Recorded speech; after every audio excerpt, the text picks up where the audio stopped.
Alors bonjour à toutes et à tous, à ceux qui sont présents avec nous aujourd'hui pour cette journée autour du parrainage, donc organisée par Le Pain Quotidien et en direct pour une bonne partie de cet après-midi sur TV de Vie.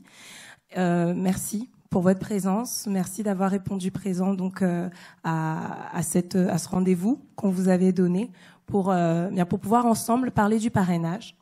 Le parrainage qui est le cœur d'activité du Pain Quotidien. Je vais faire un petit historique. Ah. Il y a certaines de nos activités qui commencent en avance.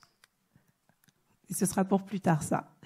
Alors, je disais, je vais revenir rapidement sur ce qu'est le Pain Quotidien, pour que tout le monde le sache bien, parce que parmi vous, présents aujourd'hui, il y a certains qui sont parrains ou donateurs depuis moins longtemps que d'autres. Et donc le Pain Quotidien est une association caritative chrétienne qui existe depuis 2002 et qui donc travaille dans le domaine de l'enfance. Nous avons eu différentes activités. À un moment, nous avons mis en place des épiceries solidaires, par exemple. Nous avons fait des maraudes hivernales en mettant en place tout un pôle pour pouvoir sortir et rencontrer les personnes sans abri, par exemple, travailler avec les personnes qui sont victimes d'isolement. Et puis, il y a quelques années, nous nous sommes recentrés, en tout cas, le Pain Quotidien en tant que tel, s'est recentré sur son activité d'origine, qui est l'enfance. Et ça se concrétise par le parrainage d'enfants et le soutien à des projets dans des structures qui prennent soin d'enfants. Aujourd'hui, donc, nous avons voulu vous réunir pour vous faire un bilan de ce qui s'est passé durant l'année 2017 et aussi vous dire merci. Merci parce que ce travail est possible, bien sûr, grâce au Seigneur d'abord, parce que le Pain Quotidien, comme je l'ai annoncé, est une association caritative chrétienne et nous y tenons parce que c'est sur une vision chrétienne que s'est basée cette association et c'est sur cette vision qu'elle veut continuer à avancer. Mais c'est aussi grâce à vous toutes et à vous tous qui sont présents aujourd'hui ou qui nous regardez via la télévision parce que vous n'avez pas pu être présents de corps avec nous, que ce travail se fait et qu'il est possible. Et j'aimerais dire à titre personnel que je suis fière de participer à ce que Dieu fait au travers de cette œuvre, parce que vous allez vous en rendre compte durant la présentation, Dieu fait un beau travail, vraiment. Et c'est, enfin, voilà, c'est beau. Et je voudrais juste, moi, personnellement, j'ai décidé de glorifier Jésus aujourd'hui pour ça. Parce que c'est un grand Dieu et qu'au travers donc de tout ce que nous faisons au Pain Quotidien au quotidien et aussi au travers de ce que vous allez voir, bien nous-mêmes nous nous rendons compte en fait de la grâce que Dieu nous fait de participer à ce que lui met en œuvre pour bâtir ensemble la vie des enfants. Je vais vous donner rapidement le programme qui va suivre. Donc aujourd'hui, avant d'entrer dans le vif du sujet de la présentation, nous allons avoir donc une présentation concernant les activités qui ont eu lieu au sein du Pain Quotidien en 2017. Nous allons aussi bien avoir un temps de questions-réponses à la fin, et ensuite nous allons bien pouvoir faire un Skype. Donc ce sera Skype ou WhatsApp. On va voir aussi peut-être selon les structures, mais en tout cas, on va pouvoir entrer en contact directement avec les structures avec lesquelles nous travaillons, donc dans les différents pays que vous pouvez voir ici par le travail qui a été fait par l'équipe, où vous avez les photos des enfants, donc avec les pays dessinés. Et donc voilà, donc plusieurs pays qui sont affichés ici vont pouvoir être contactés et vous allez pouvoir voir en direct pour certains vos filleuls et donc voilà. Et ensuite, bien, il y aura tout un programme qui sera organisé uniquement pour les parrains. Et là, bien, le direct prendra fin. Mais donc voilà. Pour aller plus loin et avant de rentrer directement dans le cœur du sujet, j'aimerais juste revenir sur la vision en fait qu'adopte le Pain Quotidien et son slogan en l'occurrence, qui est bâtir ensemble la vie des enfants. Alors, pourquoi bâtir ensemble ? En fait, on se rend compte et on a eu à partager ça il y a quelques semaines dans une émission au Pain Quotidien que l'œuvre de Dieu ne se fait pas seule. Dieu donne une vision à quelqu'un Et il donne en fait à cette personne de pouvoir avoir d'autres membres du corps de Christ pour bâtir une œuvre. Et nous voulons en fait, par cet événement, vous permettre aussi de comprendre que vous faites réellement partie du pain quotidien.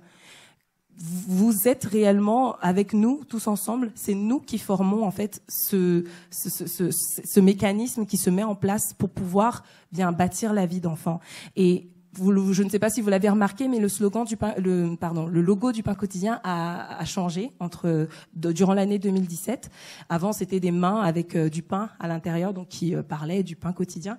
Mais aujourd'hui, nous avons un logo donc qui est celui-là que vous pouvez voir en bas à gauche de l'écran, et où on voit un plant, en fait, une plante, un jeune plant qui pousse. Et pour nous, bien bâtir la vie des enfants ensemble, c'est inspiré aussi quelque part du passage que Paul nous donne dans Corinthiens, dans 1 Corinthiens 3:6, où il explique en fait que lui, Paul, il a semé, il a planté. Apollos a arrosé, mais c'est Dieu qui a permis l'accroissement de ce qu'il a fait comme travail, de ce qu'ils auront fait comme travail. Et quelque part, on peut comparer les enfants que nous soutenons à ces jeunes plantes.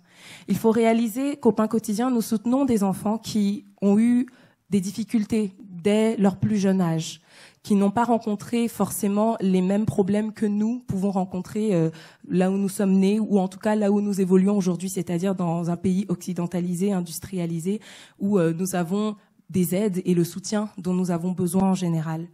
Et ces enfants donc, ont commencé avec un handicap sévère dans la vie, qui est parfois la perte d'un être cher, leur père, leur mère. Parfois aussi, ils n'ont pas perdu leurs parents, mais ils sont juste nés dans un endroit où ils n'ont pas les moyens en fait d'aller à l'école. Ils n'ont pas les moyens d'être nourris tous les jours correctement. Ils n'ont pas les moyens d'être vêtus correctement. Donc tout cela fait que bien ces jeunes plants parfois ont besoin d'un soutien. Je ne sais pas si vous l'avez déjà fait ou vu, mais les personnes qui plantent des graines et qui veulent faire pousser des arbres, souvent au départ en tout cas de leur croissance, ils mettent un soutien, un tuteur. Merci, je connaissais pas du tout le nom. Donc ils mettent un tuteur à côté qui permet en fait de soutenir la jeune plante pour qu'elle pousse de façon droite. Et quelque part au pain quotidien, avec le travail que l'on fait, c'est ça. C'est de permettre, en fait, on est un peu ce tuteur avec les structures qui s'occupent des enfants au quotidien, avec vous qui participez financièrement et aussi de façon affective à la vie de ces enfants. Bien, nous sommes ce tuteur qui permettent à la plante de pousser et de croître correctement. Donc voilà. Alors, pour entrer dans le vif du sujet en ce qui concerne notre présentation aujourd'hui, on va vous parler de la présence du pain quotidien dans le monde. Donc on va évoquer tous les pays qui sont ici, plus ou moins en détail, vous allez le voir. Et nous allons aussi parler de nos activités en France, donc de ce qui a pu être fait en 2017. Nous irons ensuite sur le bilan financier et nous terminons notre présentation par un temps de questions-réponses où vous aurez l'occasion bien de poser les questions que vous voulez et on tâchera d'y répondre au mieux. Donc voilà. Et donc pour commencer... eh bien, nous parlerons tout d'abord de l'Amérique latine avec Lucie. Puis, avec Cynthia, nous évoquerons les pays que nous soutenons en Afrique, donc 7 structures aujourd'hui. Et en Asie, donc nous travaillons avec 3 structures partenaires. Donc voilà, Lucie, je te passe la parole.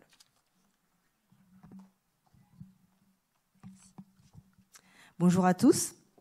Je me présente, je m'appelle Lucie.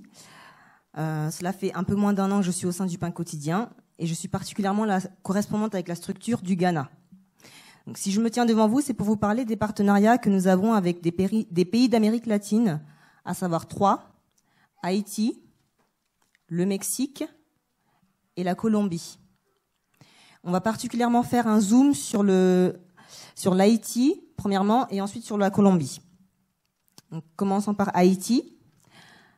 Haïti, c'est une école qui s'appelle l'école des mix des frères Toussaint. Donc, comme son nom l'indique, c'est une école qui compte 300 enfants, dont 37 enfants parrainés. Notre partenariat avec cette structure a commencé en 2011. Et en Haïti, le pain quotidien soutient cette structure par rapport aux frais scolaires, aux frais de scolarité. Et en particulier en 2017, le Pain Quotidien a aidé la structure à renouveler tous ses livres scolaires et l'achat des uniformes. Une fois par semaine, tous les samedis, ils organisent un partage de la parole avec les enfants qui se finit par un goûter. Et 2 à 3 fois par mois, ils organisent une cantine où les enfants peuvent venir manger, se restaurer. Parfois, il arrive qu'ils ne puissent pas le faire, ils distribuent quand même des denrées alimentaires pour que les enfants puissent quand même avoir à manger. Le projet avec cette structure, ce serait de créer un site internet afin qu'ils aient une meilleure communication, une meilleure visibilité, sachant que c'est une structure qui a beaucoup de projets en fait, et donc ils auraient besoin de certains financements et ça leur donnerait une meilleure visibilité. Voilà pour Haïti. On va passer au Mexique. Le Mexique, cette structure s'appelle Casa Hogar Niños en Victoria. Notre partenariat a commencé il y a 2 ans avec cette structure. C'est un centre d'accueil en fait, un centre d'accueil où sont placés des enfants par l'État qui sont victimes de violences de la part de leurs parents. Ces enfants sont la plupart adolescents et c'est ce qui explique le fait qu'il y ait seulement 4 enfants parrainés dans cette structure. Donc il y a un projet parrainage avec les 4 enfants, et il y a un parrainage projet qui permet de soutenir ces enfants dans leur réinsertion, dans leurs études, pour qu'ils ne soient pas en marge de la société. Le Mexique, prochainement, il va y avoir 8 enfants qui vont être parrainés. C'est globalement le projet qui est en Mexique. Et nous allons passer à la Colombie. Cette structure s'appelle ASECOL, elle est située à Bogota, la capitale. Donc ASECOL, pour la petite histoire, le A veut dire association, le SE veut dire semillas en espagnol, qui veut dire semence, et le col de Colombie. Donc en fait, ce nom veut dire association de la semence colombienne. Donc là, on voit les enfants. Notre partenariat a commencé en septembre 2017 avec cette structure, donc c'est assez récent. Il y a un partenariat projet, où il y a 8 enfants qui sont parrainés, et un parrainage projet qui a permis la création de classes de remise à niveau en espagnol, parce qu'en fait, ce qu'il faut savoir, c'est que c'est des populations indigènes qui sont déplacées de leur lieu de vie à cause de la déforestation. Donc ils arrivent à Bogota, dans la capitale, ils ne parlent pas espagnol, ils arrivent dans une capitale où ils connaissent pas la manière de vivre, la langue, donc ils sont mis à l'écart. Et ce projet a permis la mise en place de classes pour leur apprendre l'espagnol. Donc actuellement, 30 enfants en bénéficient et 16 adultes. Depuis le début de ces cours, les enfants ont fait d'énormes progrès, à tel point qu'on va pouvoir le projet, ce serait de les inscrire à la prochaine rentrée de janvier 2019, parce que la rentrée se fait en janvier là-bas. Et avec les adultes, le projet, ce serait de pouvoir favoriser la formation, les inscrire à des formations et qu'ils aient un travail pour pouvoir subvenir à leurs besoins et pouvoir avoir une qualité de vie convenable. Voilà pour l'Amérique latine. Nous allons passer à l'Afrique. Je donne la parole à ma sœur Cynthia.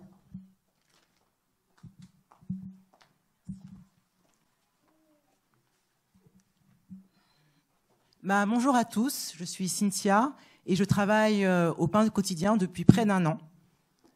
Je m'occupe particulièrement de la structure de Madagascar.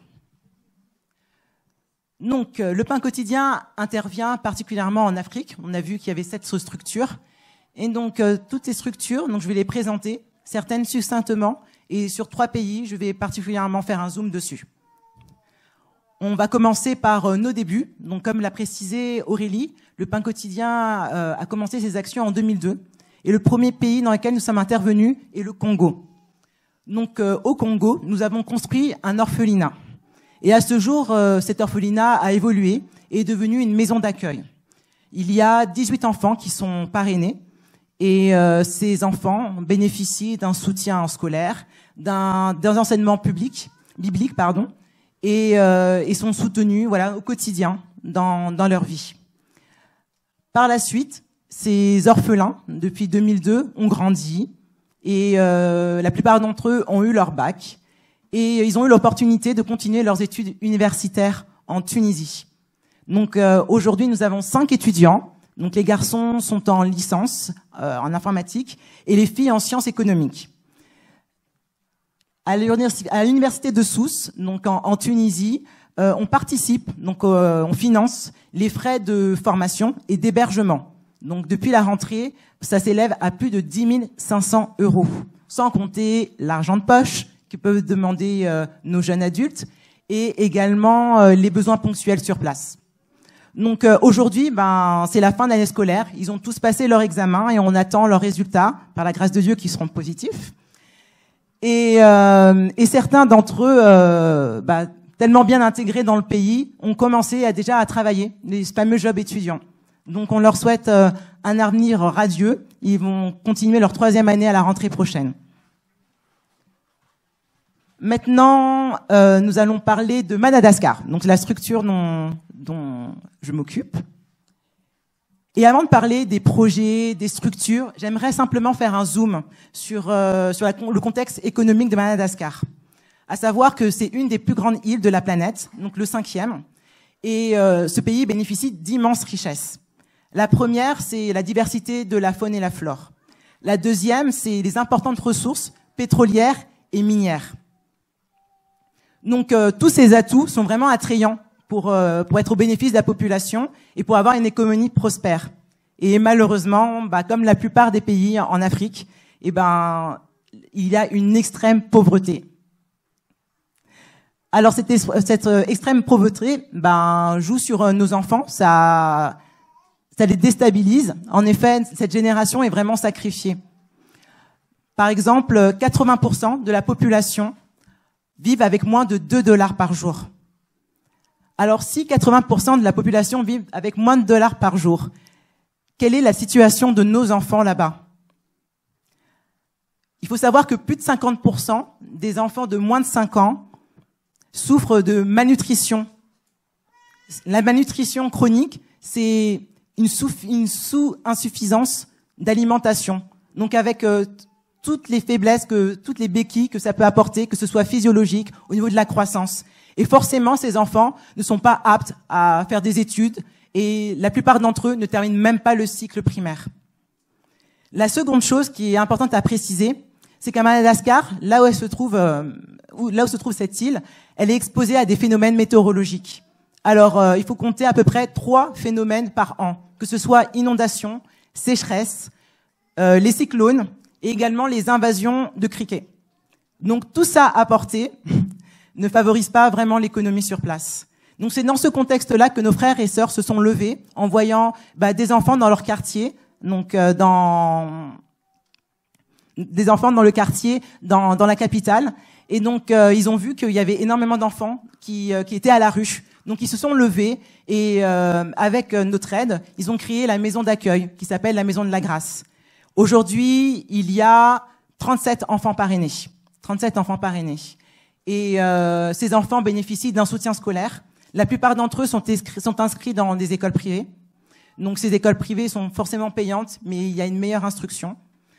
Ces enfants bénéficient d'un enseignement biblique toutes les semaines et mangent aussi à leur faim, le midi, après la classe et au goûter. Bien sûr, après des événements, par la suite, sont organisés comme des sorties et qu'ils apprécient énormément.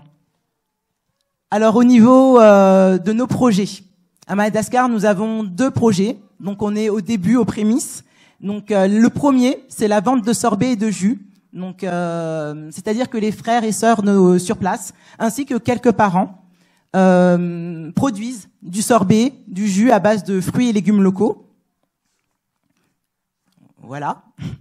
Donc on les voit faire ça de façon vraiment artisanale. Et ces produits sont vendus donc sur les marchés, à la sortie des écoles. Et nous avons eu un bénéfice de 80 à 90 € mensuels. Donc c'est vraiment pas mal du tout. En tout cas, nous sommes fiers d'eux. Et le Pain Quotidien a soutenu ce projet en achetant un congélateur parce qu'ils avaient seulement un réfrigérateur. Enfin, on a acheté un congélateur, voilà. Et cela leur permet de gérer au mieux leur stock, tout simplement.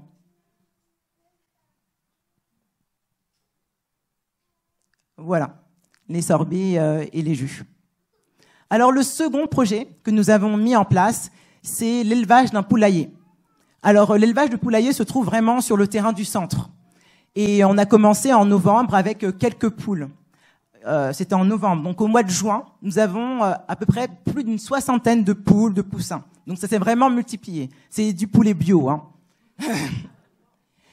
Et donc ce projet est vraiment chéri par les enfants parce que ces poules, c'est vraiment une source d'amusement. Ils s'en occupent, ils courent derrière. Vraiment, ça égaye en fait cette maison d'accueil.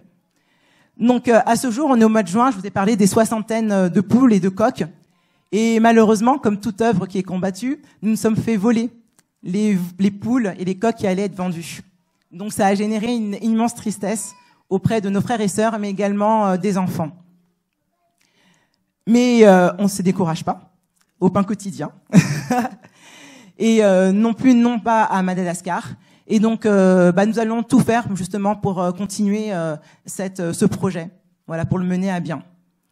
Il faut savoir que quand je parle d'investissement d'enfants, un de nos enfants, un des plus grands, qui s'appelle Mamie Tiana, a construit le poulailler. Si vous l'avez vu au début, il parlait de ses études, de sa formation professionnelle en tant que menuisier. Eh ben, il a participé à la construction de ce poulailler.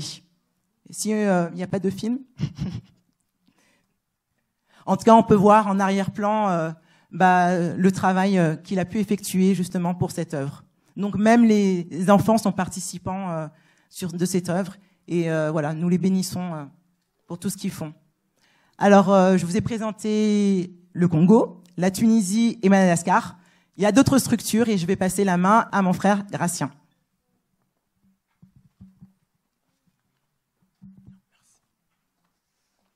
Donc, bonjour tout le monde. Je me présente, je m'appelle Gratien. Ça fait un peu plus d'1 an que je suis au sein du pain quotidien. Et pour ma part, je m'occupe de tout ce qui concerne les adhésions des parrains, projets ou parrains pour les enfants. Voilà. Donc, je vais poursuivre avec les partenariats qu'on a concernant les structures en Afrique. Donc, le Ghana, très cher pays, le Ghana. Alors, on est en partenariat avec une œuvre qui s'appelle Motherly Love Foundation, dont je vais vous expliquer un petit peu l'histoire, vous vous rappelez pour certains. En fait, Motherly Love Foundation résulte de l'initiative d'un couple, monsieur et madame Azuma, qui, à la suite de la maladie du couple atteint du VIH, a été proche de la mort et ayant échappé en fait à ce cataclysme, ils ont pu survivre et ils ont mis en place une organisation tout simplement pour recueillir quelques enfants au départ atteints du VIH. Le voisinage le sachant, tous se sont organisés pour certains déposer l'enfant devant la maison, d'autres leur ont recommandé l'enfant, mais face à toute cette responsabilité-là qu'ils avaient, ils ont dû mettre en place une association. Donc voilà l'œuvre qui a émergé. À l'heure actuelle, ils ont une vingtaine d'enfants, 27 précisément, 27 d'enfants parrainés plutôt par le pain quotidien, et un peu plus, sachant que le voisinage aussi très intéressé pour y avoir été, je témoigne, environne un petit peu les lieux et passe du temps avec les enfants. Et toujours pour rester dans le même contexte, à un moment donné, ça a posé problème au niveau du voisinage, étant donné que tous sont atteints du VIH, ils ont été victimes, les enfants, de stigmatisation. Donc, la population environnante se réunissant de plus en plus, aménageant dans les lieux de plus en plus, il était nécessaire disons, pas d'isoler les enfants, mais de leur apporter un cadre plus sain, plus serein.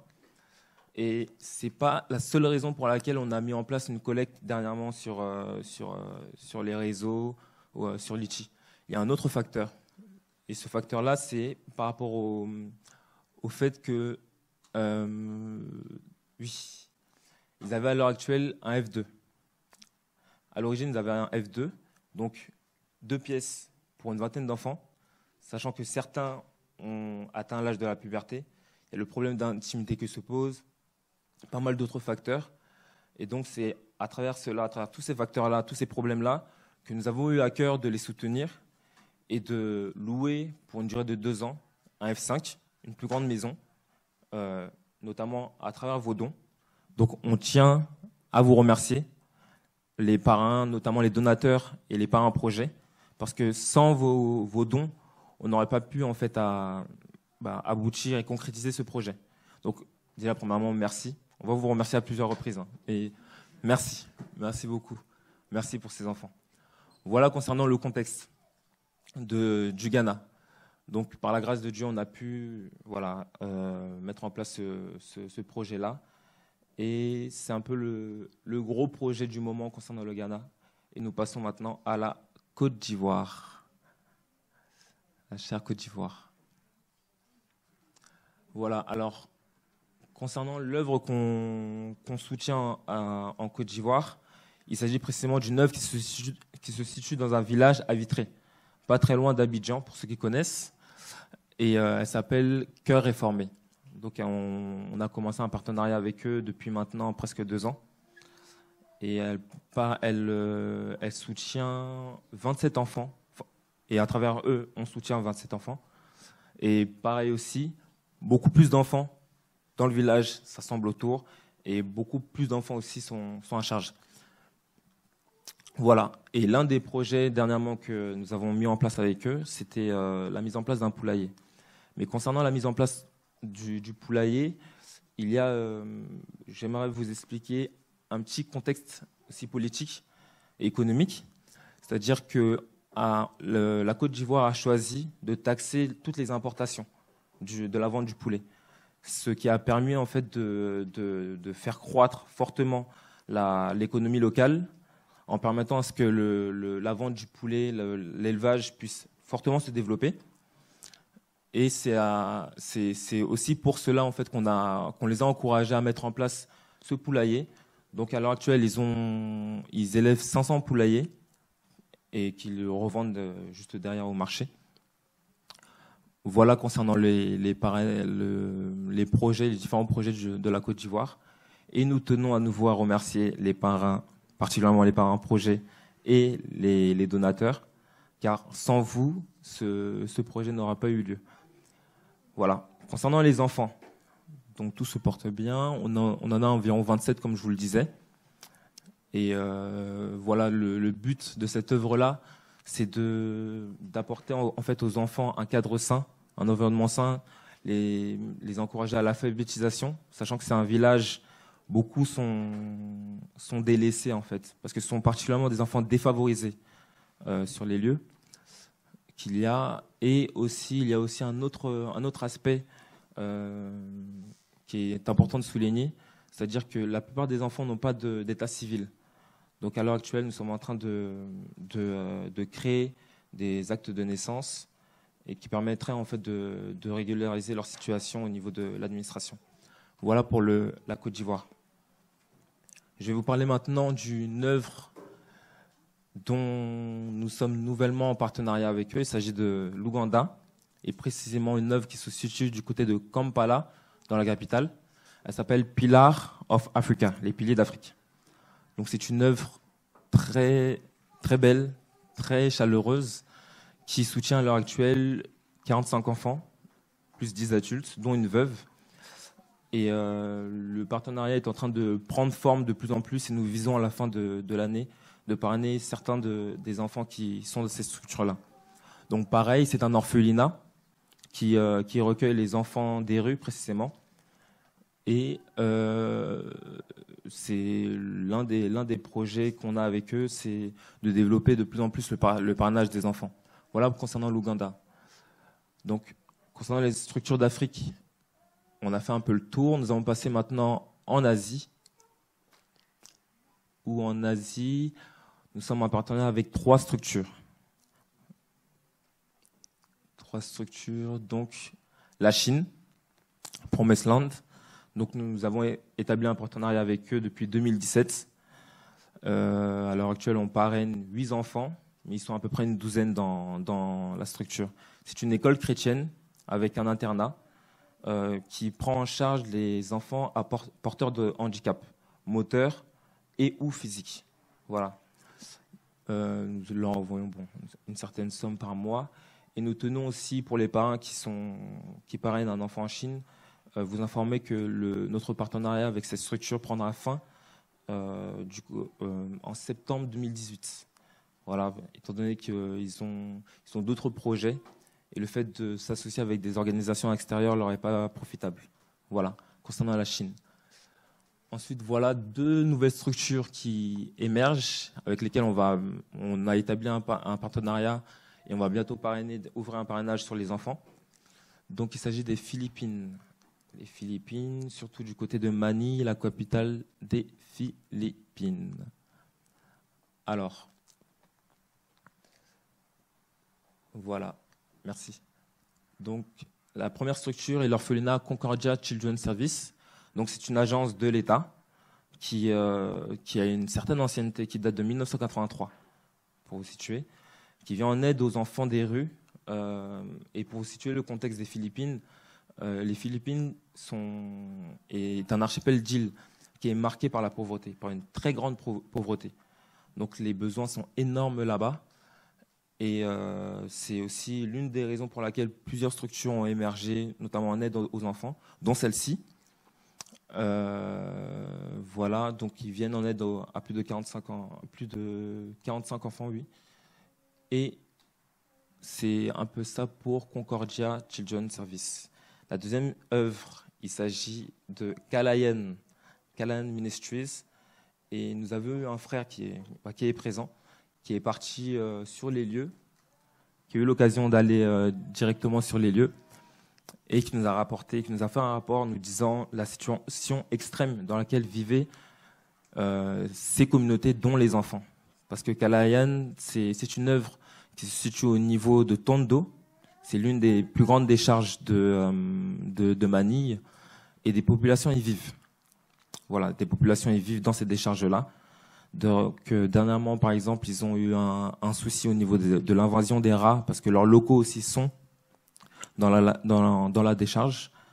Donc, une personne a pu venir et les aider au niveau de la restauration du plancher, qui était infesté.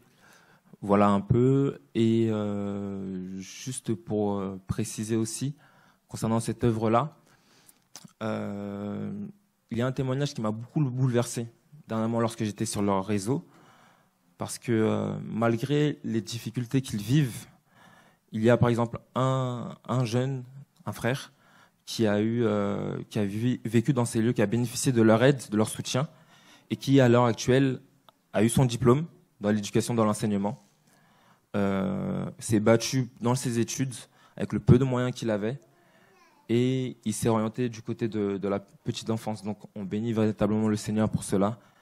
J'ai encore un autre témoignage d'une jeune femme aussi, qui pareil s'est battue, qui venait plutôt de Concordia Children, et s'est battue et a pu fonder une famille et a pu obtenir aussi une situation stable. Le principe, surtout de Kalayan Ministries, le principe est le suivant, c'est que les enfants ne sont pas définis en fonction du lieu dans lequel ils vivent. C'est leur principe. Mais plutôt de ce qu'ils peuvent devenir et de ce qu'ils sont en vérité. Voilà.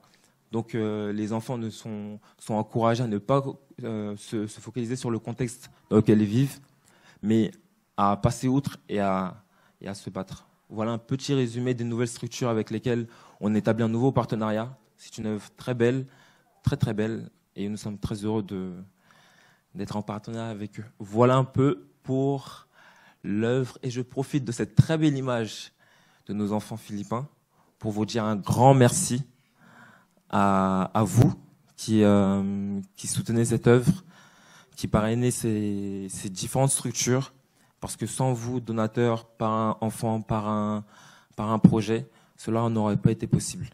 Donc voilà, encore merci à vous. Je vais laisser la parole à Elmod, qui va nous parler des activités en France. Merci.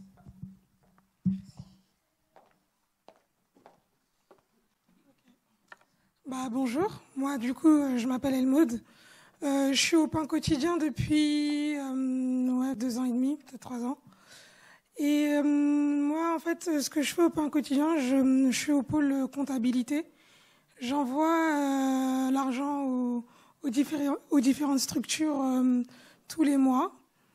Et je fais aussi partie d'un nouveau pôle en fait qu'on a mis en place l'année dernière, le pôle activité. en France. Parce qu'en fait, comme vous voyez, en fait, le pain quotidien, comme on a vu, il intervient en Asie, en Amérique latine, en Afrique. Et c'est vrai que l'année dernière, on s'est posé la question, mais qu'est-ce qu'on fait chez nous, en fait? Qu'est-ce qu'on fait en France? Du coup, on voulait mettre en place des activités en France. On avait vraiment en fait à cœur de vouloir mettre en une colonie chrétienne, première colonie chrétienne. On s'est dit c'est vrai que voilà, on travaille avec les enfants des autres pays, mais il y a aussi des enfants ici et les enfants des frères et sœurs qui grandissent et que aussi ils veulent s'épanouir en fait et se retrouver se retrouver et passer des moments entre chrétiens pour partager des moments ensemble. Du coup, ce projet de colonie de vacances, malheureusement, en fait, on n'a pas pu aboutir, en fait, parce qu'il n'y avait pas assez d'enfants qui étaient inscrits. On s'est dit pour mieux connaître les enfants, on met en place des activités. Donc, du coup, c'était au mois de septembre, en septembre 2017, pour commencer en fait l'année scolaire. On a voulu mettre en place ici, à Ivry. On a fait en fait un big goûter avec Jésus, avec tous les enfants. Donc on a passé vraiment un moment où ils ont pu partager la parole sur. On avait procédé, c'était par classe d'âge. Donc on parlait de l'obéissance. Ça c'était pour les plus petits qui parlaient de l'obéissance. Les plus grands, ils ont parlé de leurs différents ce qu'ils pouvaient traverser, au collège, au lycée. Comment ne pas se mélanger en fait. Comment ne pas se mélanger. Et on a fini avec un goûter où on a prié pour eux, vraiment pour les encourager pour leur année 2017. Donc j'ai pas eu de nouvelles, mais j'ose espérer qu'ils sont tous passés en classe supérieure, voilà, parce qu'ils sont partis avec le feu de Jésus en fait. On a vraiment prié pour eux à la fin et c'était vraiment un moment magnifique. Un moment magnifique et les enfants en fait même à la fin ils étaient vraiment ravis, ils revenaient nous voir pour nous dire mais est-ce qu'on peut continuer, est-ce que et au final on s'est dit pourquoi pas en fait, il y a aussi cette demande, il faut répondre aussi aux demandes. C'est vrai que il y a les demandes au Côte d'Ivoire, en Chine, au Gabon, mais il y a aussi ces demandes en France et c'est bien aussi qu'on puisse aussi répondre à ces demandes de nos enfants en fait en France. Donc du coup, ça s'est poursuivi en décembre 2017. On a organisé, c'était plutôt une grande sculpture du 94 qui organisait une patinoire pour les fêtes de fin d'année. Et du coup, on a fait appel au grenier solidaire. Parce qu'on travaille aussi, on est aussi amené à travailler avec nos frères et sœurs des différents, comment dirais-je, des différents, des différentes structures, des différents, voilà. Du coup, le grenier solidaire, lui, tous les samedis, avec les collégiens, ils organisent un soutien scolaire avec les collégiens. Donc, on a demandé à leurs parents s'ils voulaient bien qu'on puisse les emmener à la patinoire. Donc on est parti à la patinoire avec les enfants du grenier solidaire, les enfants des frères et sœurs qui ont répondu présents. Et on a passé vraiment un bon moment à la patinoire avec tous ces enfants. Donc voilà pour les activités en France. Et on espère qu'en 2019, on pourra effectuer un camp de vacances. C'est toujours notre projet. Donc du coup là, je vais vous parler des objectifs du pain quotidien. Du coup, les objectifs du pain quotidien, là on les a scindés en deux parties. Donc les objectifs pour les activités en France et pour nos pays à l'étranger. Donc en France, vraiment, comme je vous ai dit, c'est vraiment pouvoir mettre l'année prochaine un camp de vacances où les enfants en fait pourront passer un moment en fait entre eux, vraiment passer du temps dans les veillées de prière, dans des chasses au trésor, et plein d'autres choses avec les enfants. Et le but aussi de ces activités, c'est vraiment favoriser en fait la rencontre entre les enfants et entre les enfants chrétiens. Maintenant, nos objectifs avec les structures avec lesquelles le pain quotidien travaille. On bah voilà, le parrainage. Le parrainage qui est vraiment, enfin, qui prend régulièrement des nouvelles des enfants avec les structures. En fait, on s'est dit pour 2018-2019, on veut vraiment, en fait, les enfants, ils grandissent et ils ont des questions, tout à l'heure, le frère Chancel, il nous parlait, enfin voilà, par rapport à l'intimité, tout ça. Et en fait, on veut vraiment que dans les structures, que les enfants, en fait, puissent avoir leur temps de parole. Leur temps de parole pour voir en fait ce qui les tracasse et vraiment au travers de la parole pouvoir répondre à ces différentes questions. Donc vraiment accentuer en fait des moments de partage où les enfants vraiment sont au cœur et mettent en place, enfin on puisse répondre à leurs questions, leurs questionnements. Donc ça c'est un premier point qu'on aimerait bien pouvoir faire dans nos différentes structures.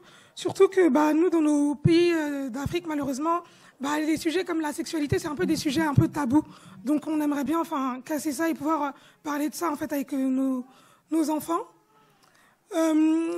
Pour un deuxième projet, comme on a pu voir, en fait, dans les différentes structures, on aimerait bien aussi que le pain quotidien, en fait, on puisse continuer, en fait, poursuivre les mini-projets.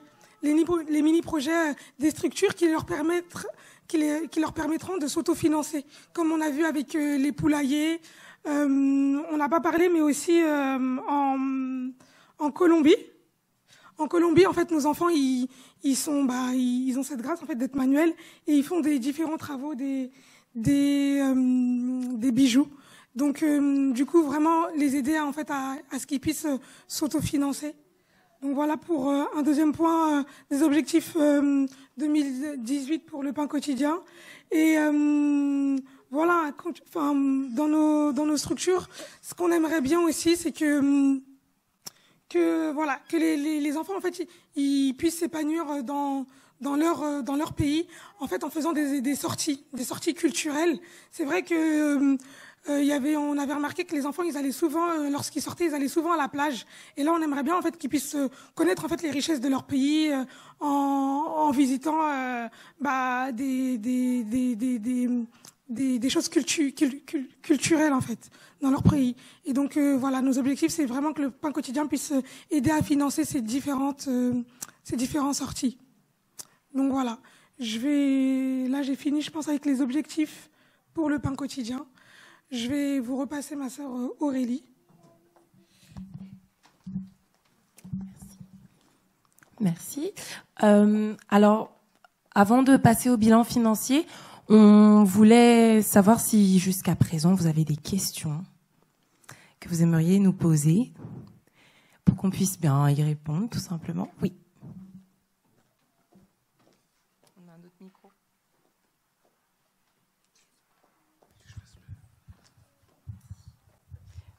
Bonjour à tous. Oui, j'avais une petite question. Je voulais savoir comment s'établissaient du coup les partenariats avec les structures déjà existantes dans les différents pays. Comment ils sont choisis, voilà, comment ça se passe. Alors, chaque structure est différente et chacun de nos liens établis avec les structures a pu se faire de façon différente. En fait, j'ai envie de dire, il suffit que, en général, c'est plutôt ça. En général, c'est des personnes que l'on connaît, soit que le pain quotidien connaît au travers de parrains, par exemple, ou de donateurs, comme ça a été le cas pour l'Ouganda, qui est un nouveau partenariat. En fait, c'est une marraine, si je me trompe pas, qui s'est rendue en Ouganda, qui a rencontré cette structure, qui a été touchée et qui nous a mis en relation avec elle. Et donc, le partenariat s'est fait. En Côte d'Ivoire, ça a été au travers de l'œuvre que fait TV de Vie.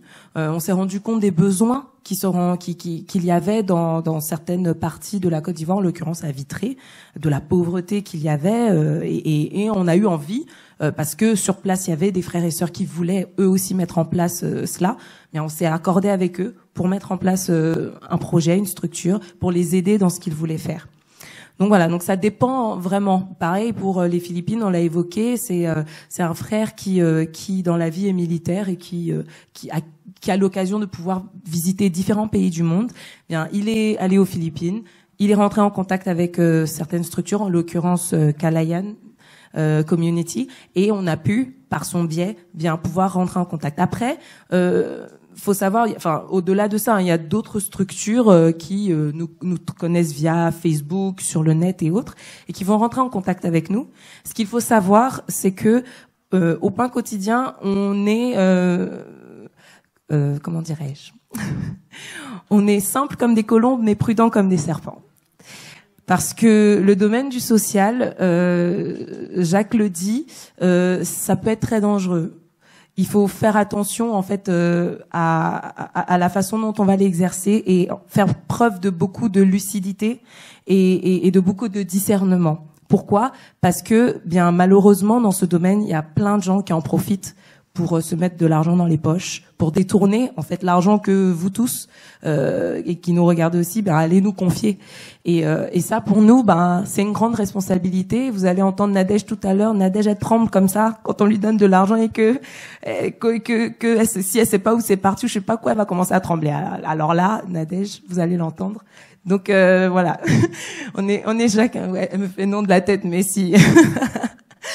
Donc c'est pour dire qu'en fait on essaye vraiment de faire attention dans nos choix et on n'hésite pas, on l'a déjà fait, on n'hésite pas à arrêter des partenariats quand on n'a plus confiance, parce qu'on n'a pas assez de retour des structures, parce que ben on a le sentiment que on n'a pas assez de visibilité sur ce qui se passe. Donc nous en tant qu'intermédiaires, on est entre guillemets quelque part aussi gestionnaire de l'argent que le Seigneur nous confie au travers de vos dons. Si on peut pas vous rendre des comptes, c'est qu'on peut pas rendre des comptes au Seigneur, et là ça pose un problème. Donc voilà, c'est comme ça que les choix se font et que ben parfois les partenariats aussi peuvent s'arrêter. Ça arrive. Donc voilà. J'ai répondu ? Oui. Alors c'est vrai que la sœur m'a devancé pour la question, parce que c'est vrai que je ne savais pas vraiment comment vous étiez contacté, etc. Et donc je suppose que, comme l'a dit tout à l'heure notre frère Gratien, que vous vous rendez sur place. Est-ce qu'il y a...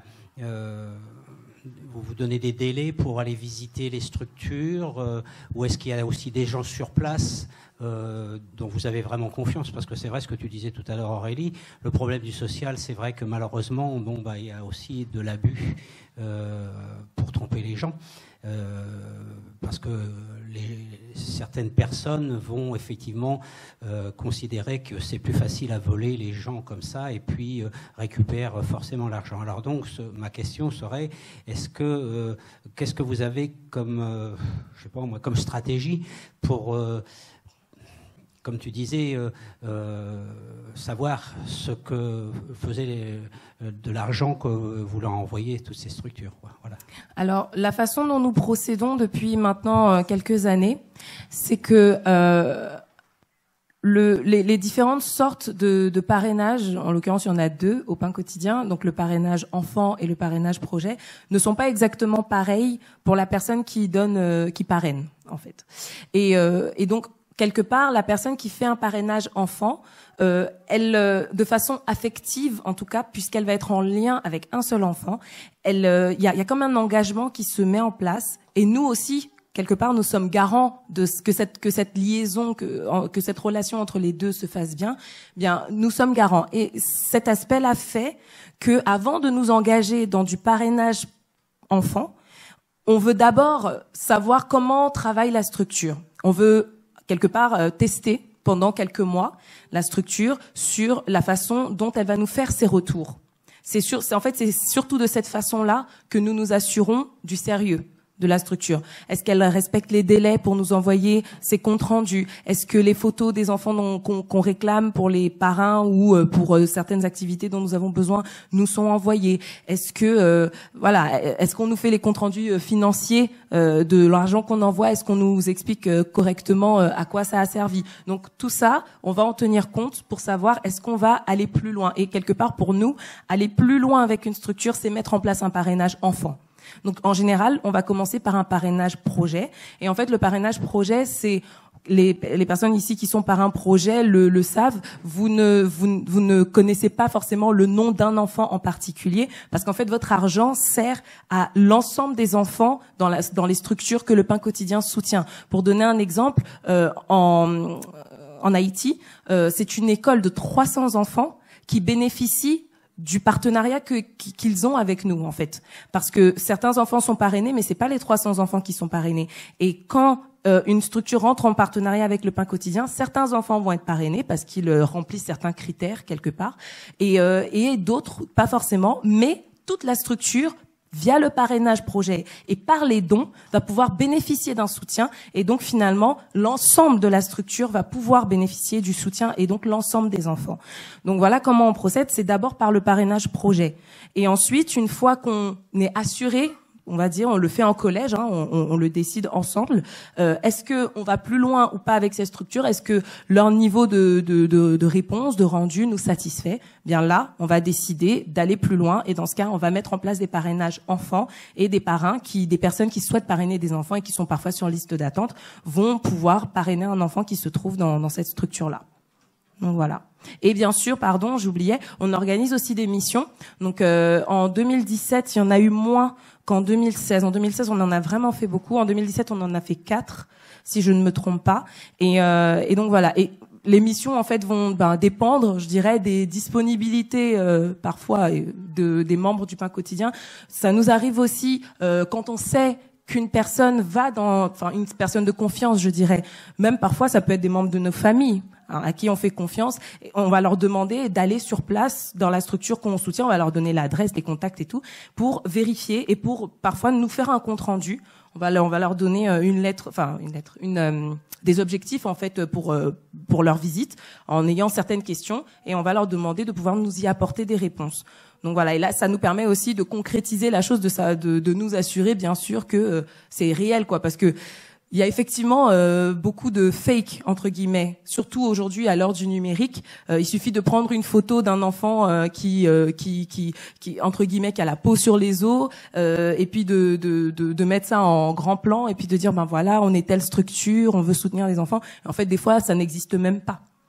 Donc clairement, à moins que quelqu'un l'ait vu de ses yeux, on commence pas un travail avec une structure comme ça, entre guillemets. Ce que je veux dire, c'est que ça va pas forcément être nous directement qui allons le voir, mais en tout cas la personne qui nous rapporte les faits, les photos, les vidéos et tout ça, c'est une personne à qui on fera confiance pour pouvoir commencer un partenariat. Voilà. Est-ce que quelqu'un d'autre a une question? Oui.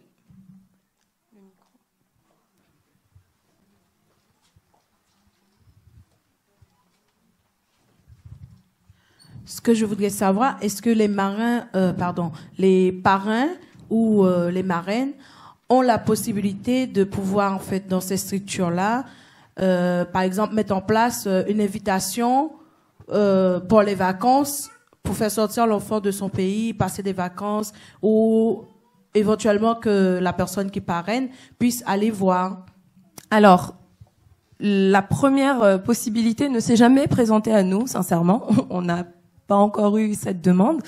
Je dirais, de façon plus sage, il serait plus sage et plus simple que ce soit le parrain qui se déplace pour aller voir l'enfant. Tout simplement parce que les enfants en fait sont dans un certain cadre, et à part si bien sûr ils sont adultes et qu'ils ont un certain âge, là c'est différent. À partir de leurs 18 ans, pourquoi pas? C'est effectivement quelque chose qui est possible, mais tant qu'il reste des enfants, ils sont d'abord à la charge, sous la responsabilité premièrement de leurs parents ou du parent qu'il leur reste, ou de l'adulte, parce que parfois ils ont plus leurs parents, mais que ça va être l'oncle ou la tante qui est responsable d'eux. Et ensuite, il y a la structure aussi. Et d'autre part, faut aussi tenir compte du regard des autres enfants qui peut-être n'ont pas de parrain et qui vont voir leurs camarades partir, prendre l'avion, aller en France, tout ça. C'est pas le plus sage pour l'enfant, pour son environnement, pour le cadre dans lequel il est. Par contre, le fait d'aller sur place, ça c'est tout à fait possible. On a même une marraine qui est là, qui se cache derrière, mais qui s'est déjà rendue au Congo pour rendre visite à son filleul, et qui se trouve là d'ailleurs aujourd'hui. Il se trouve en Tunisie. Si, c'est Victor. Oui, c'est Victor. Si, je reconnais Victor, moi. Donc il s'est rendu au Congo quand Victor était encore à l'orphelinat les enfants prodiges et qui aujourd'hui voit son filleul faire des études supérieures en Tunisie à l'université de Sousse. Et elle était partie le voir. Elle lui avait rendu visite. Donc ça, c'est tout à fait possible. Il y a aucun problème pour ça. Faut juste nous prévenir pour que les choses s'organisent avec la structure sur place. Mais oui, il y a absolument aucun problème. Au contraire, je pense que les enfants n'en seront que joyeux. Et voilà. Est-ce que... Oui, il y a là-bas une question. Je voudrais savoir... Bonjour à tous déjà. Je voudrais savoir, comme le frère a dit qu'avec la structure de Chine, ça s'arrêtait et qu'adviendraient les parrains et les marins. Si vous avez proposé d'autres enfants ou je sais pas, ou vous arrêtez complètement, je sais pas. Alors, dans le cas où on devait arrêter notre partenariat avec une structure pour une raison diverse, soit parce que de son côté la structure ne veut plus ou ne peut plus ou peu importe, ou que soit que nous on prend la décision d'arrêter, les parrains ne sont, en tout cas on n'essaye jamais de les laisser pour compte. Les enfants qui ne seront plus parrainés puisqu'on n'est plus en lien avec la structure, bien seront retirés de notre activité, de notre base de données, on va dire, des enfants. Par contre, les parrains vont pouvoir récupérer un enfant qui est en attente d'être parrainé. D'ailleurs, je vois une marraine qui est juste là et qui peut le confirmer. Est-ce que tu peux nous dire, est-ce qu'on peut avoir le micro, juste pour avoir un petit rendu de ce qui s'est passé? Bonjour tout le monde. Oui, parce que moi j'avais une filleule, elle était haïtienne et elle est retournée chez son oncle et donc j'ai rien fait et on m'a redonné une autre petite fille qui est au Ghana. Qui se trouve au Ghana actuellement. Donc aujourd'hui, ouais, elle s'appelle Grace. Voilà. Donc et j'ai rien fait. Donc quand c'est comme ça, en fait, nous on est mis au courant par la structure. C'est pour ça aussi qu'on a un référent par pays, parce que faut bien se rendre compte que c'est pas facile à suivre, hein, parce qu'une structure ça vit. Et vous imaginez bien, comme en Haïti, il y a 300 enfants, ça peut rentrer, sortir, des enfants peuvent déménager, il peut se passer plein de choses. Et faut une personne par structure pour essayer de gérer ce flux-là. Et quand un enfant, comme ça a été le cas ici, part de la structure parce qu'elle va vivre à un autre endroit, par exemple, le parrainage de cet enfant s'arrête puisqu'elle n'est plus en lien avec la structure. Par contre, tout de suite derrière, nous, on a l'info, on transmet l'information à la marraine ou au parrain concerné et on lui propose de parrainer un autre enfant qui a besoin donc de soutien aussi. Donc voilà. Est-ce qu'on a une autre question? Oui.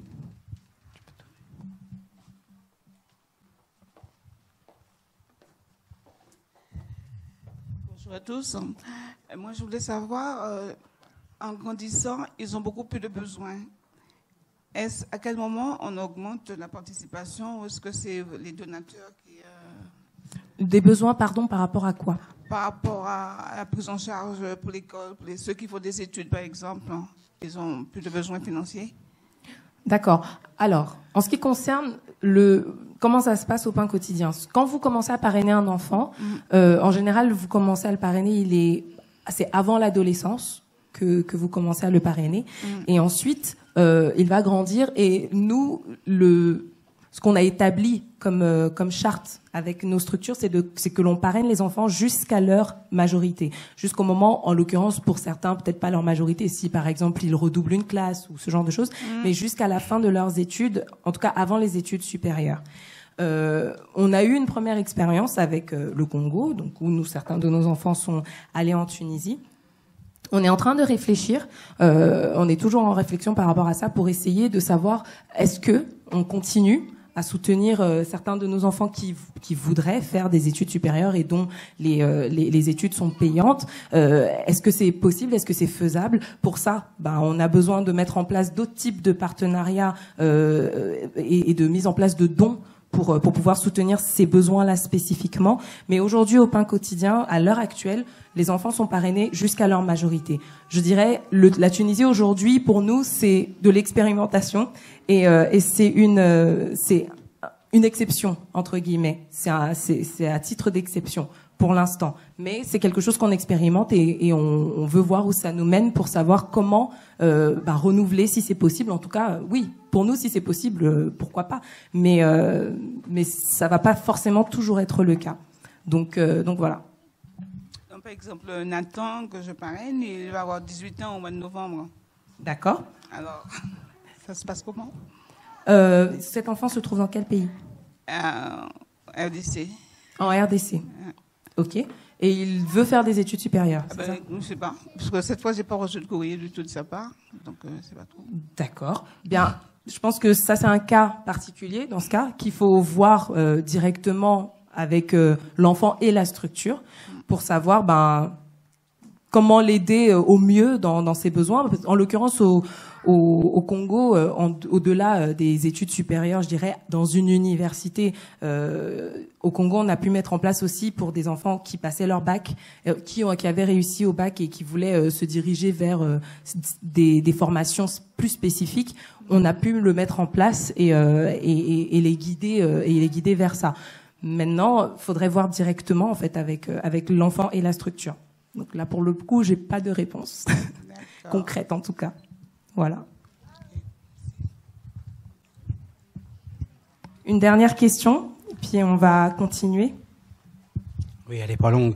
C'est un peu pour vous taquiner, mais comment vous faites au pain quotidien, vous qui êtes tous des bénévoles, pour faire autant de boulot et du bon travail? Alors bon, je sais que derrière il y a le Seigneur, mais c'est vrai que moi qui étais dans les structures des hommes avant, j'étais pas mal dans l'activisme, mais là j'avoue que je suis vraiment abasourdi parce que c'est pour moi une bonne leçon, en tout cas quand je vous vois tous travailler comme vous travaillez, engagés comme vous êtes engagés, que ce soit au pain quotidien ou ailleurs.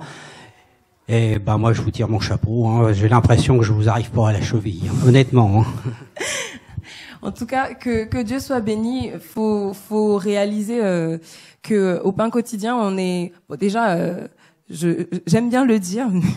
Je dis ça à mes collègues du pain quotidien pour les taquiner, mais c'est vrai. J'aime bien leur dire. Aurélie, mon nom de famille, c'est pas pain quotidien. Parce qu'aujourd'hui, les gens, quand ils me voient, comme ils me voient à la télé parler du pain quotidien, tous les jours, ils pensent que sur mon front, il y a écrit pain quotidien et qu'il y a que moi qui y travaille. Non pas que je veux pas qu'on vienne me poser de questions, hein, vous inquiétez pas. Mais ce que je veux dire, c'est que je ne suis pas la seule, en fait. Dans le sens où on est une réelle équipe. Et je pense que ça, c'est un gros point pour nous permettre d'arriver aujourd'hui à faire ce qu'on fait. Ensuite, il y a bien sûr le sérieux que chacun va y mettre, la volonté de faire avancer l'œuvre de Dieu, la volonté de voir des enfants grandir et s'épanouir. Et il y a aussi les qualités et les dons de chacun. Tout à l'heure, je parlais de Nadège qui va vous faire le bilan financier. Je suis incapable de faire la moitié de ce qu'elle fait, quoi. Et c'est son domaine. Et il y a Barbara qui est au secrétariat et elle fait, elle a une capacité d'organisation des choses et de mise en forme secrétariale et écriture, machin, tout ça que moi je vais pas forcément avoir. Donc tout ça réuni ensemble, c'est ça qui nous permet en fait de pouvoir fonctionner. Et c'est vraiment par la grâce de Dieu. Et il y a beaucoup aussi, je veux dire, comme je le disais au début, le pain quotidien est une association chrétienne et donc forcément dans notre façon de fonctionner, on se base sur le Seigneur et c'est aussi, et je veux le dire parce que c'est une réalité, c'est de lui dont on tire notre force.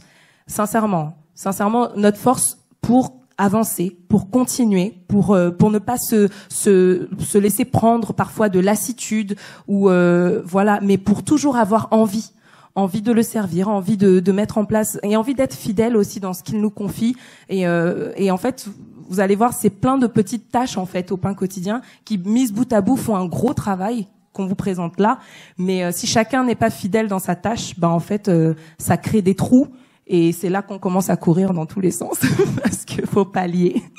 Donc voilà. Donc pour répondre à la question, c'est Dieu qui fait, franchement. Et merci en tout cas à tous les membres de l'équipe pour leur investissement au sein du pain quotidien. Donc je vais passer la parole maintenant à Nadège. Bonjour à tous, rebonjour à ceux que j'avais déjà vus. On a tellement cité mon nom que les gens doivent se dire « Ouh là là, qu'est-ce qu'elle va nous dire ?» Mais je vais essayer d'être rapide parce qu'il y a la structure de Madagascar qui nous attend d'appeler les enfants. Donc c'est encore plus intéressant que le bilan financier. Mais on va quand même s'y attarder. Je tenais encore une fois de plus, au nom du pain quotidien, à vraiment vous remercier. C'est vrai qu'on remercie le Seigneur, mais le Seigneur, il vire pas sur les comptes, il passe par des hommes pour faire les virements, pour soutenir. Donc vraiment, merci pour votre soutien, pour votre fidélité, pour vos gentils mots, pour vos prières. On les reçoit tous et franchement, ça nous donne, ce sont vos mots qui nous encouragent parce que parfois, on est vraiment découragé. Comme vous l'avez dit, Monsieur Vatinel, on est bénévole, on a notre vie à côté. Parfois, on est découragé parce qu'on peut rencontrer au pain quotidien ou par la vie en général. Mais on se rend compte derrière qu'il y a des enfants, il y a des vies, il y a des personnes comme vous qui comptez sur nous. Donc, on est obligé de persévérer dans le travail qu'on fait. Donc, encore une fois, merci pour votre soutien. Alors, sur l'année 2017, grâce à vous, on a pu collecter au total 113 000 euros. Comme vous pouvez le voir sur le graphique qu'on a réalisé, on arrive, nos ressources proviennent essentiellement des dons, pas du parrainage, parce que comme on l'a dit tout à l'heure, on finance nos ressources. Vous pouvez adhérer au pain quotidien en faisant des dons ponctuels ou en vous investissant, en vous engageant dans un parrainage enfant, projet ou pas, ou tous les deux. Et donc la majeure partie de nos ressources proviennent des dons, donc 53% qui s'établissent à 60 000 euros environ pour l'année 2017. On a remarqué qu'il y avait une baisse des dons ponctuels. Bon, par rapport à 2016, mais on compte quand même sur le Seigneur pour que ça augmente en 2018. Le parrainage, quant à lui, a augmenté de 19%. Donc, on s'est rendu compte que de plus en plus, vous vous engagez avec nous, vous nous faites confiance. Encore, merci pour cette confiance. Ça se traduit à travers des chiffres. Merci beaucoup. Donc, parfois, on reçoit des dons, des produits inopinés. Donc, comme c'était le cas cette année, des remboursements, des régularisations d'organismes divers. Donc, encore merci. En ce qui concerne les dépenses, pour l'année 2017, on s'établisse à 125 000 euros et on pourrait dire qu'elles se sont stabilisées par rapport à 2016. On était à 124 000 euros environ. Donc l'objectif pour 2017, c'était en fait de réduire nos frais de fonctionnement, c'est-à-dire les frais de fonctionnement qui représentent 20%. On avait idéalement voulu les passer à 18% parce qu'en 2017, on avait 22% de frais de fonctionnement. Donc on a essayé de faire un petit effort de 2% cette année, donc on va faire mieux les années à venir. L'objectif, c'est de passer sous la barre des 10%, histoire de vraiment affecter tout ce qu'on reçoit vers nos missions sociales. Donc les missions sociales, cette année, en 2017, nous ont coûté environ 100 000 euros. Donc sur le parrainage enfants et projets, au total 78 000 euros. Et sur des actions sociales diverses, on a atteint 20 000 euros. Sur les actions sociales diverses, on a fait un effort en 2017 parce qu'on a essayé de les baisser. L'objectif, on a essayé de se recentrer sur le cœur de métier du pain quotidien, c'est-à-dire le soutien des enfants, le parrainage des enfants. Donc les actions sociales diverses qu'on est amené à mener, que ce soit en France ou à l'étranger, on les a réduites cette année et en 2017. Donc, comme vous pouvez le voir, en 2017 aussi, l'objectif, c'était d'aider les structures à devenir autonomes financièrement. Donc, on a démarré l'expérimentation en 2017 au travers de quelques projets ponctuels qu'on a réalisés, avec l'achat de livres en Haïti, l'élevage de poulets en Côte d'Ivoire qui nous a coûté 2 000 euros environ. On a acheté aussi des ordinateurs à nos étudiants en Tunisie. Eux, ils ont pour objectif, en fait, de trouver des jobs étudiants, histoire d'être autonomes aussi financièrement. À Madagascar, on a financé les frais scolaires. C'était principalement ça. On a réduit aussi en 2017 les missions qu'on a réalisées. En 2016, les missions dans les structures s'établissaient à 12 000 euros. On les a baissées à 5 000 euros en 2017. L'objectif, comme Aurélie l'a expliqué, on exploite vraiment les rapports des structures. Et c'est quand on remarque qu'il y a des petits flous, on décide de passer par des frères ou sœurs ou d'aller sur le terrain pour creuser. Donc, on a eu moins de missions en 2017. Et en ce qui concerne les actions sociales diverses, en fait, le plus important poste, c'était les soutiens qu'on pouvait amener à réaliser auprès de nos associations partenaires. Pas associations partenaires, je veux parler des associations qui sont nées du pain quotidien. C'était les anciennes activités du pain quotidien qui sont devenues des associations autonomes cette année. En 2015, mais on les soutient quand même, on leur apporte quelques soutiens, histoire de les accompagner dans leur mission. C'est la Voix des Sans-Voix, le Grenier solidaire et la réserve de Sarcelles. Donc, en gros, comme autre activité, on a eu à aller à Kasaï en 2017, en juin, compte tenu des événements qui s'étaient déroulés à Kasaï, la guerre, je crois que c'était la guerre à Kasaï. Donc, ça nous a coûté environ 6 000 euros. C'était principalement ça. Donc, sur le soutien des activités diverses en France, c'était les activités qu'on a réalisées avec les enfants, dont Elmaud a parlé tout à l'heure, et aussi à l'étranger. C'est vrai qu'on n'en a pas beaucoup parlé, mais on a grâce à vos prières, parfois on vous demande aussi d'accentuer sur la prière, parce que les enfants aussi ont besoin de vos prières. En 2017, on a été frappé par deux décès d'enfants, et ça nous a vraiment affecté. C'était la première fois, donc on a soutenu ça aussi, et c'est vraiment ça. C'est vrai, vous nous apportez un soutien financier, c'est très bien, mais on a aussi essentiellement besoin aussi des prières. Donc merci pour vos prières aussi qui nous accompagnent. En ce qui concerne les frais de fonctionnement, ils nous ont coûté 20 000 € environ cette année. C'était principalement, ce qui nous revient le plus cher, ce sont nos frais financiers, c'est-à-dire les frais bancaires ou les frais qu'on est amené à payer sur les dons PayPal. PayPal nous prélève des frais. Parfois les impayés aussi, en cas de rejet de prélèvement, on a amené à payer des frais à la banque. On a quand même on a eu moins d'impayés cette année, en 2017, donc on est passé de 900 € en 2016 à 400 € sur les impayés. On a aussi un poste qui nous coûte énormément. On est en train de mener des actions auprès des autorités locales, histoire d'avoir d'autres locaux gratuitement. Parce qu'à date, en fait, on paye des charges de copropriétaire. On est propriétaire de nos locaux de Courcouronnes, donc ce qui nous coûte aussi un peu. Donc on aimerait quand même avoir des locaux un peu plus gratuits à disposition. Les organismes les donnent aux associations. Donc on veut essayer de faire ce genre de démarche, histoire d'avoir des locaux gratuitement. Donc c'était principalement ça sur les emplois. Ensuite, on vous a fait un petit diagramme qui vous montre un peu l'évolution de nos recettes et de nos dépenses depuis 2014. Comme vous le voyez, en fait, en 2014, on était à 88 000 € de dons. Aujourd'hui, en 2017, on est passé à 113. Il y a eu vraiment un pic en 2016 à 128 000 € parce qu'on a eu un remboursement exceptionnel des impôts qui s'est levé à 14 000 € et qui nous a aidé, cette entrée exceptionnelle, inopinée, nous a aidé à financer en fait la première année scolaire universitaire des étudiants. Elle nous a coûté, qui nous revenait assez cher, 21 000 €. Donc comme le Seigneur fait toutes choses bonnes en son temps, il a permis cette entrée en 2017. En 2016, pour nous aider à faire face à cette charge scolaire. Et donc en 2017, il n'y a pas eu d'entrée exceptionnelle, donc c'est pour d'où cette petite baisse de 113, de 14 000 € environ, et qui creuse un déficit sur l'année 2017. Donc quoi qu'il en soit, que toute la gloire revienne au Seigneur. C'est lui qui conduit son œuvre, c'est lui qui vous suscite, qui vous attire et qui pourvoit aux besoins des enfants. Donc soyez bénis, que le Seigneur continue son travail. Je crois que là, on va appeler les structures, c'est ça ?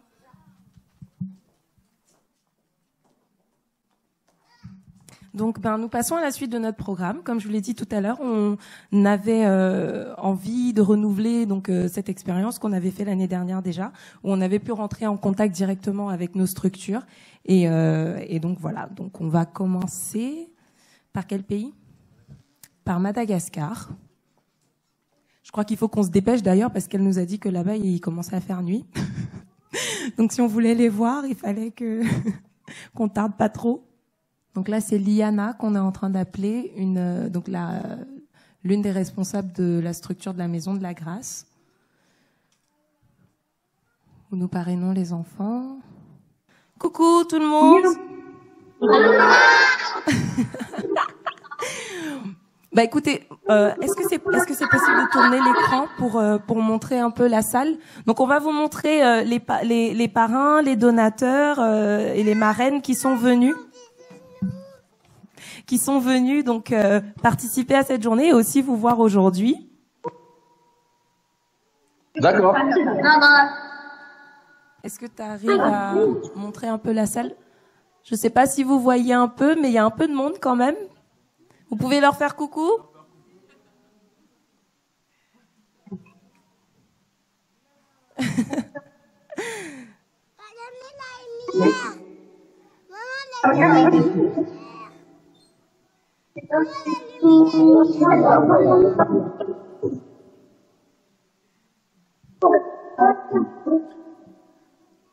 On vous entend pas très bien. Donc, tous les enfants sont là. Waouh.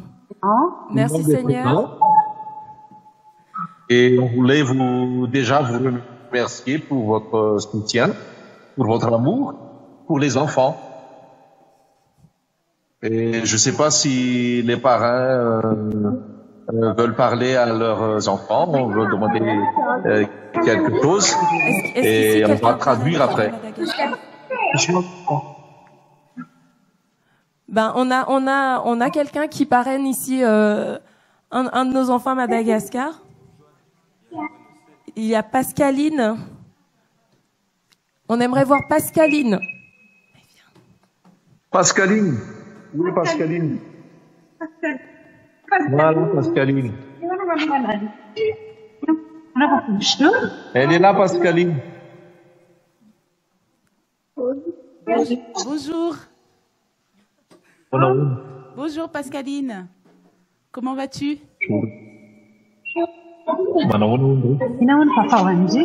Elle va très bien, elle dit. Ça va, merci. Je suis émue. Non.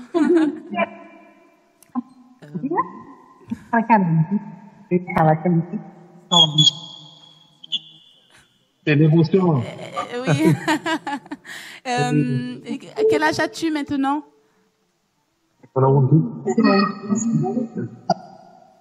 J'entends pas. Elle a un petit problème de D'accord. Oui. D'accord. Elle a bientôt 7 ans. Elle a bientôt 7 ans. Okay. Et elle n'entend pas très bien. Elle a un problème d'ouïe. D'accord, très bien. Ben, du coup, ça nous fera un sujet de prière en plus. Voilà. Ok. En tout cas, merci beaucoup. On voudrait parler à Joanne. Ok. À bientôt, Joanne. Joanne. Le voilà, le Joanne. On laisse pas.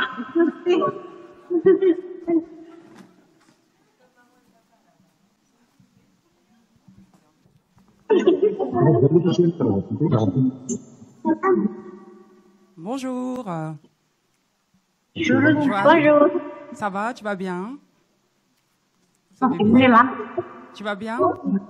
L'année dernière, on n'a pas pu vous avoir parce qu'il faisait déjà nuit. Moi, c'est Christelle. Hein? Il dit qu'il va très bien et il est content de vous voir. Christelle, moi aussi, je suis contente. Comment va ta maman et tes frères et sœurs? Ils vont tous bien. D'accord. Et l'école, ça va? Ça va? Bah, accroche-toi à l'école, accroche-toi au Seigneur et continue. D'accord? Et je te fais un gros bisou. Et les 2 photos que tu m'as envoyées sont dans mon salon. D'accord?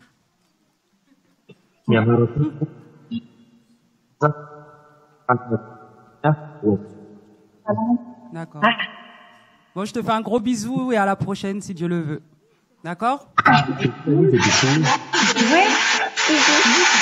Merci beaucoup. Merci. Est-ce qu'on peut parler à Mamie Tiana? Pardon? Est-ce qu'on peut parler à Mamie Tiana? Tina.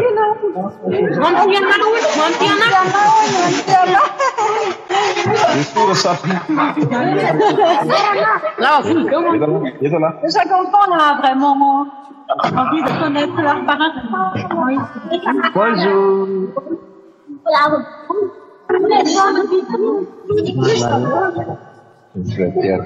Oui, allô? Mamitine.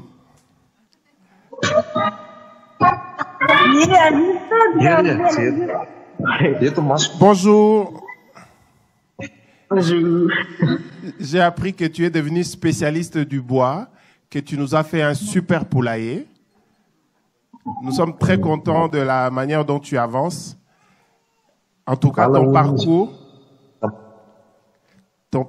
nous permet de pouvoir faire des projets avec d'autres adolescents qui veulent se spécialiser pour travailler dans plusieurs autres domaines. En tout cas, merci pour ce que nous bénissons Dieu par rapport à ce qu'il fait dans ta vie et par rapport à l'encouragement qu'il nous donne pour continuer les projets avec d'autres adolescents.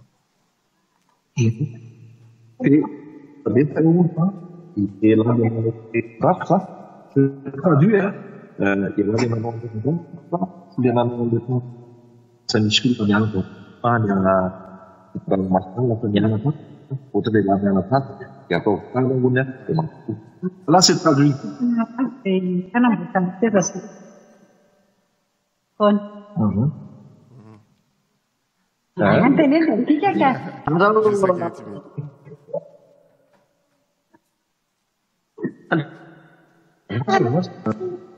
Dilema kasi niya.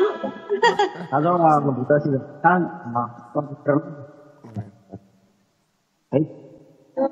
Donc la semaine prochaine, c'est prévu qu'il va fabriquer des nouveaux ponts pour le centre.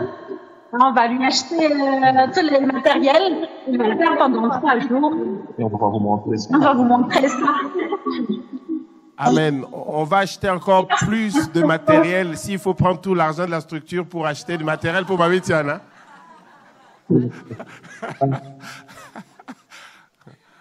En tout cas, que Dieu soit béni, soyez encouragés, soyez fortifiés. Merci en tout cas pour ce que le Seigneur fait là-bas. Merci beaucoup. Au revoir, Tante Eli. Tante Eli Tante Eli, avant que tu raccroches, on a une bonne nouvelle pour vous. On a on a un membre ici parmi nos parrains et donateurs qui a quelque chose à vous dire. D'accord. Bonsoir à vous. Bonsoir. Juste pour vous dire que je souhaite faire un don pour le rachat des poules qui ont été volées.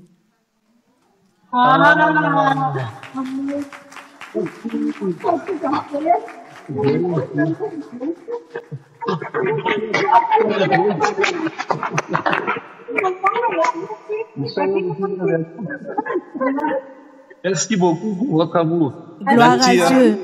Bon courage. Merci. Alors juste pour information, les enfants en fait ne parlent pas tous français parce que c'est pas leur langue maternelle, donc ils parlent malgache et ils apprennent le français. Donc c'est pour ça qu'il y a besoin d'une traduction parfois. Et on aimerait dire bien à tous les enfants qu'on pense très très fort à eux.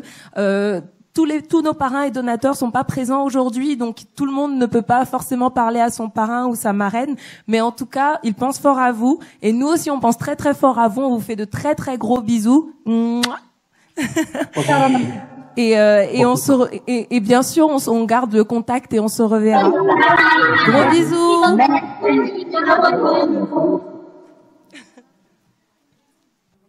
À bientôt. Alors le Ghana, pour rappel, c'est la structure qui accueille des enfants qui sont actuellement tous atteints par le virus du VIH et qui tous sont nés avec cette maladie et dont les parents ne pouvaient pas s'occuper ou tout simplement, qui les ont donc déposés devant chez le couple Azuma, ou alors malheureusement dont les parents en fait sont tout simplement décédés des suites de la maladie. Donc voilà. Il faut savoir que c'est des enfants aussi qui ont, au-delà de la stigmatisation, enfin de certaines difficultés qu'ils rencontrent, ils ont aussi un traitement alimentaire assez particulier parce qu'ils prennent des médicaments spécifiques à leur maladie qui en fait est là pour renforcer leur système immunitaire. Et donc c'est des enfants qui, on va dire, ont un bon coup de fourchette pour pouvoir assimiler en fait ce qu'ils prennent ce type de médicaments qu'ils prennent. Ils ont besoin de manger en quantité suffisante. Donc voilà, ce sont des enfants dont on aime prendre soin au pain quotidien. Et puis ils nous touchent beaucoup. On a déjà effectué 2 missions là-bas où à chaque fois les missionnaires nous ont rapporté à quel point ils étaient touchés en fait par l'amour qui se dégage dans cette structure et à quel point ils sont une vraie famille. Et donc ça nous fait vraiment plaisir à chaque fois à entendre. Il y a une vraie solidarité entre les enfants et ils se considèrent véritablement comme frères et sœurs. D'ailleurs, beaucoup d'entre eux portent le nom du couple qui les a recueillis parce que comme on les déposait bébés chez eux, sans savoir d'où ils venaient, pour qu'ils aient un état civil, le couple les a tout simplement adoptés. Donc voilà, donc beaucoup d'entre eux s'appellent Azuma.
Merci à tous et à toutes de nous avoir suivis en direct sur TV2Vie.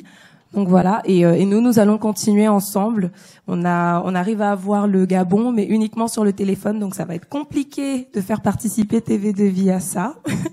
On pourra le faire entre nous, mais donc voilà. En tout cas, merci beaucoup aussi à l'équipe de TV2Vie pour votre assistance et pour cet événement. Et à bientôt dans votre émission, donc Bâtir ensemble la vie des enfants. On était très contents de pouvoir participer partager ces moments avec vous. Donc voilà, au revoir à tous.